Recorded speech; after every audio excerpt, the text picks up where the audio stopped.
अस्सलाम वालेकुम नाज़रीन कराम, मैं इसलिए मेवान हूँ और हाज़िर हूँ एक नई वीडियो लेके आपके सामने। नाज़रीन कराम, कल से जो है वो मुल्क की सियासत का जो रुख है वही किसी और समझ जा रहा था, कहीं और चला जा रहा है। उसका रीज़न आप जानते हैं। जो कमिश्नर साहब जो रावलपिंडी वाले साहब हैं, लियाकत चड्ढा साहब जो हैं, उनकी जो स्टेटमेंट आई कल, वो असल में PSL का एक मैच था, उसके वाले से कोई इंतज़ाम वगैरह वो देखने के लिए वहाँ पे गए थे। तो वहाँ पे उन्होंने साफियों को इकट्ठा कर लिया और फिर उन्होंने ये एक बमशेल जो है वो फोड़ दिया। अब इस पे मुख्तलिफ चमगोइयाँ हो रही हैं कि वो उनकी क्या, PMLN का तो रिएक्शन आपने देख लिया कि अब ज़ाहिर है इनके जो फ़ायदे की जो बात नहीं होती तो उसमें से कोई ना कोई चीज़ें निकालते हैं ये। अब वो कमिश्नर साहब की ज़हनियत पे, यानी इनकी जो ज़हनी कैफ़ियत है, उस पे इन्होंने शकूक शुबहात का इज़हार कर दिया है। कल वो मोहतरमा जो थी मरियम औरंगज़ेब साहिबा, और फिर वो बाँध-बाँध के लोग जो हैं वो टीवी स्टेशनों पे फिर आपने देखा वो आए और उन्होंने अपना मौक़िफ़ बयान किया। अब नाज़रीन किराम, इसी मौक़िफ़ को या जो कमिश्नर साहब ने जो बयान दिया है कल, उस पे बहुत सारे मुख्तलिफ सहाफ़ी हैं, वो फिर अपनी-अपनी राय दे रहे हैं। अब जावेद चौधरी साहब हैं, इनका अपना एक यूट्यूब चैनल भी है। तो उस चैनल पे जो है वो अपनी राय का इज़हार कर रहे हैं, क्योंकि यही राय जो है वो अपने मेन स्ट्रीम मीडिया पे जो चैनल जिस पे वो एक्सप्रेस पे होते हैं, वहाँ पे शायद ना कर कर पा रहे हों। तो वो क्या बातें कर रहे हैं, ज़रा आप आइए ये वीडियो देखते हैं, फिर इसके ऊपर बात करते हैं। जी अस्सलाम वालेकुम, क्या हाल है? सब लोग खैरियत से हैं? कमिश्नर रावलपिंडी के इंकशाफात ने तहलका मचा दिया और पाकिस्तान के अंदर जो इलेक्शंस हुए हैं उसकी क्रेडिबिलिटी को जीरो कर दिया है। पहली बात तो आपको ये मैं बताता चलूं कि लियाकत अली चड्ढा साहब को मैं बहुत पुराना जानता हूं, मेरे इनके साथ बड़े दरीना तल्लुकात हैं और ये मेरे पास कई मरतबा तशरीफ भी लाए और मैं भी इनके पास गया और मैं इनकी सलाहियतों का मोतरिफ हूं। जो इनके बारे में ये कहा जा रहा है कि इनका दिमागी तवाज़ुन ठीक नहीं है, सरासर बात गलत है। ये 100% अपनी सेंसेस में है और बहुत ही सेंसिबल इंसान है। जब से इलेक्शन हुआ है वो ये मुझे मुसलसल फोन कर रहे थे और इनकी कॉल मिस हो जाती थी और जब मैं इनको रिंग बैक करता था तो मेरी इनके साथ बात नहीं हो पाती थी क्योंकि ये बाज़-औक़ात आउट ऑफ रीच होते थे। बात दुरुस्त है कि ये रेगुलर बेसिस पे अचानक इन्होंने मुझे फ़ोन करना शुरू कर दिए थे, जो ज़ाहिर है शायद किसी फ्रस्ट्रेशन की वजह से कर रहे हो, क्योंकि अब जब मैं ये प्रेस कॉन्फ्रेंस देख रहा हूं तो उसके बाद मुझे महसूस हुआ कि शायद ये मेरे साथ कोई मशवरा करना चाहते थे। बहरहाल जब इनकी प्रेस कॉन्फ्रेंस हुई तो मैंने इन्हें खुद फोन किया और उसके बाद मेरी इनके साथ बड़ी तफसील से बात हुई। एक तो उनका ये कहना था कि जो कुछ मैंने कहा है मैं मुकम्मल तौर पे उसे ऑन करता हूं और मैंने अपने ज़मीर के मुताबिक ये आवाज़ उठाई है, इसके मामले में मेरे ऊपर कोई प्रेशर नहीं था। तो मैंने कहा अगर कोई कमीशन बनता है तो क्या आप उसके सामने पेश होंगे? तो इनका कहना था कि मैं कमीशन के सामने अपने आप को पेश करूंगा और जहां पे मुझे सबूत देने पड़े मैं वो सबूत भी दूंगा, लेकिन बहरहाल सबूत की जरूरत नहीं है। उनका ये कहना था कि आप सिर्फ फॉर्म 45 जो है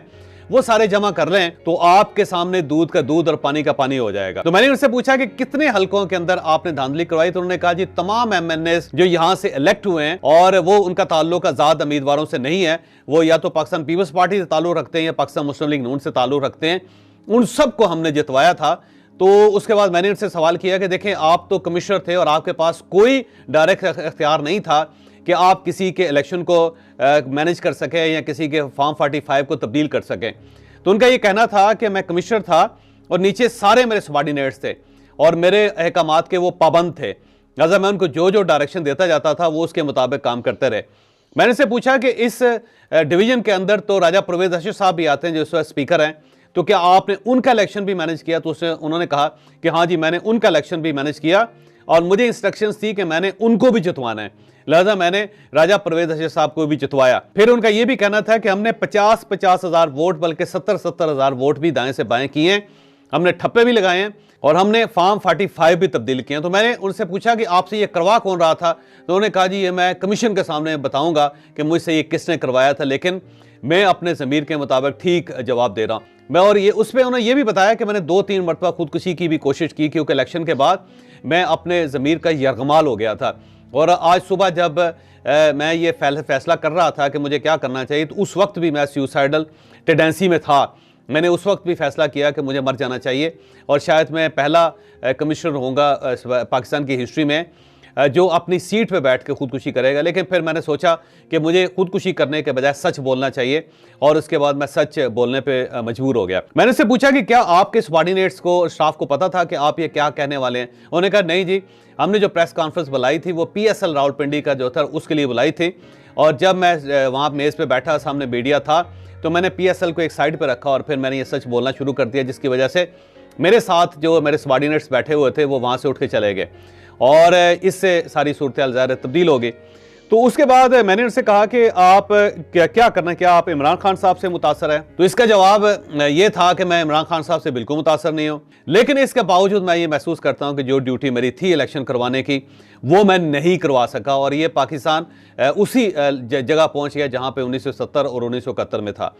तो उनके जो जवाब थे वो ज़ाहिर मेरे लिए बड़े हैरानकुन और शॉकिंग थे और मैं इन जवाब के दौरान बार बार सोचता रहा और कुरेदता रहा कि मुझे कहीं ये पता चले कि कहीं वो ज़हनी तौर पे वाकई डिस्टर्ब तो नहीं है। तो मुझे ये फील हुआ कि नहीं, वो उसी तरह एज़ यूजुअल वो अपनी हाई स्पिरिट में थे और किसी जगह ये फीलिंग नहीं आती थी कि वो कोई ट्रैक से हटे हुए या कोई मैडनेस की तरफ गए हुए हैं। वो टोटल एक कम्प्लीटली नॉर्मल आदमी था। और उसके बाद उन्होंने मुझे ये भी कहा कि मैं क्योंकि इस्तीफ़ा दे चुका हूँ और उसके बाद मैं अपने आप को पुलिस के हवाले कर रहा हूं कि अगर किसी जगह इन्वेस्टिगेशन होती है तो पुलिस मुझे लेके वहां लेके जाए और वहां पे मैं फिर सच बोलूं। मैंने उनसे पूछा कि चीफ जस्टिस ऑफ पाकिस्तान के सारे मामले में क्या कंट्रीब्यूशन है और ये जो इलेक्शन कमिश्नर के ऊपर आप एतराज कर रहे हैं इनका क्या कंट्रीब्यूशन, क्या बराह रास्त वो आपको ऑर्डर देते थे? तो उन्होंने कहा जी नहीं, ये इलेक्शन क्योंकि चीफ जस्टिस ऑफ पाकिस्तान ने करवाए थे और इलेक्शन करवाने की जो जिम्मेदारी थी वो चीफ इलेक्शन कमिश्नर की थी, तो मैं उन दोनों को भी अपने साथ जिम्मेदार समझता हूं और मुझे अगर फांसी लगाया जाए रावलपिंडी के चौक पे तो इन दोनों को भी ये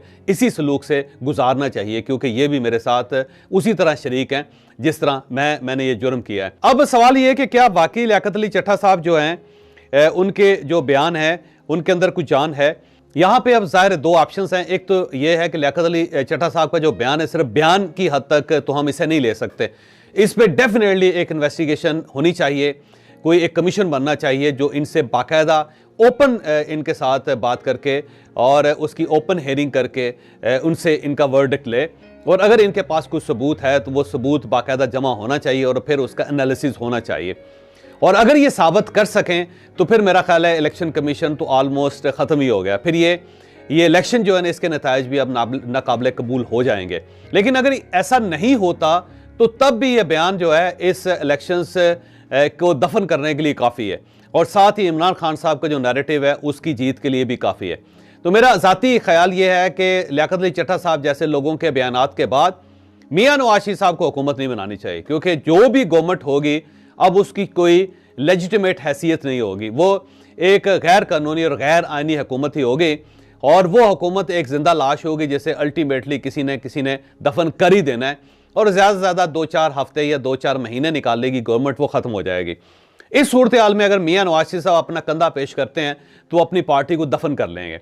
दूसरी तरफ इमरान खान साहब डेफिनेटली इसको लेके फिर रहे हैं अब इस बयान को, उन्होंने इस लाश को अपने कंधे पे उठा लिया है और अब पाकिस्तान तहरीक इंसाफ की तरफ से मुसलसल बयानात भी आ रहे हैं। ये ट्रेंडिंग में भी इस वक्त लियाकत अली चट्टा साहब हैं और मैं क्योंकि पहले भी कह चुका हूं कि अगर इमरान खान साहब की सीटें ज़्यादा हैं, उन्हें ज़्यादा मैंडेट मिला है तो हुकूमत बनाना उनका हक है, उन्हें यह हक मिलना चाहिए। साथ साथ बार बार मैं ये कह रहा हूँ कि मियां नवाज शरीफ साहब को इस जगह अपना कंधा पेश नहीं करना चाहिए, इनकी पार्टी मुकम्मल तौर पर दफन हो जाएगी। अगर अगला इलेक्शन हुआ तो ये 4 सीटें भी हासिल नहीं कर सकेंगे और इनका टिकट लेने वाला भी कोई नहीं बचेगा, मैं ये भी कह रहा हूँ। जब आपने वीडियो मुलाहिजा की, वीडियो में जिस तरह के जावेद चौधरी साहब फरमा रहे हैं कि उनकी जो कमिश्नर रावलपिंडी साहब हैं उन्होंने कमिश्नर बकौल जावेद चौधरी साहब के कि कमिश्नर साहब ने उनको अप्रोच किया यानी इलेक्शन के बाद से अब तक, यानी 8-9 दिन में वो कह रहे हैं कि मेरा किसी टाइम पे इस तरह हुआ कि मैं मसरूफ़ था तो मैं कॉल अटेंड नहीं कर सका और कभी मैंने अगर कॉल बैक किया तो कमिश्नर साहब जो थे वो शायद वो अप्रोच से बाहर थे। तो नाज़रीन का ये सवाल तो जावेद चौधरी साहब ने दे दिया उन लोगों का कि जो ये कह रहे थे कि जी कमिश्नर साहब का जो ज़मीर है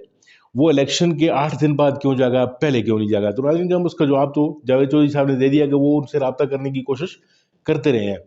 तो चूँकि रब्ता हो नहीं पाया इसलिए जो है वो जावेद चौधरी साहब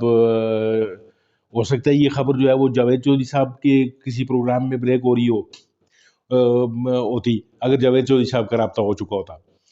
तो बहरहाल रब्ता ये जवाब था उसका। अब जो जावेद चौधरी साहब ने आपसे कहा उस पर जो बात मुदल्लल बात यही है कि जावेद चौधरी साहब ने जो बात इनसे प्रेस कॉन्फ्रेंस के बाद की जो इन हजरत से कमिश्नर साहब से, तो उसमें ये जावेद चौधरी साहब जो हैं वो क्लियरली ये बात कर रहे हैं कि वो अपनी बात पे कायम है उन्होंने कहा जी कि मैं हर किस्म की कमीशन के सामने पेश होना चाहता हूँ और मैं कमीशन के सामने पेश होकर तमाम सबूत वगैरह भी फराहम करूँगा। सबूतों के हवाले से उन्होंने जो जावेद चौधरी साहब हैं उन्होंने ये बात की कि जी सबूत का उन्होंने ये कहा है कि जी फार्म जो 45 है वही सबसे बड़ा सबूत है। और ऑब्वियसली नाज़रीन कराम इसी तरह ही होता है कि किसी भी हल्के में जब इलेक्शन ख़त्म हो चुके होते हैं, 5 बजे के बाद जब पोलिंग रुक जाती है, फिर वोटों की गिनती का अमल शुरू होता है। फिर उसमें वो तमाम के तमाम जितने भी वहाँ पे उस पोलिंग पे जितने जो कैंडिडेट्स हैं वो कंटेस्ट कर रहे होते हैं, उनके जो पोलिंग एजेंट हैं वो बैठे होते हैं, उनके सामने गिनती का अमल शुरू होता है। और गिनती का अमल होने के बाद किसी यानी कोई अगर एतराज़ कोई पोलिंग एजेंट उठाता है तो उस एतराज़ को ख़त्म करने के बाद यानी तमाम कानूनी जो चीज़ें हैं उन पे अमल दरामद के बाद एक फार्म जो है वो जनरेट किया जाता है।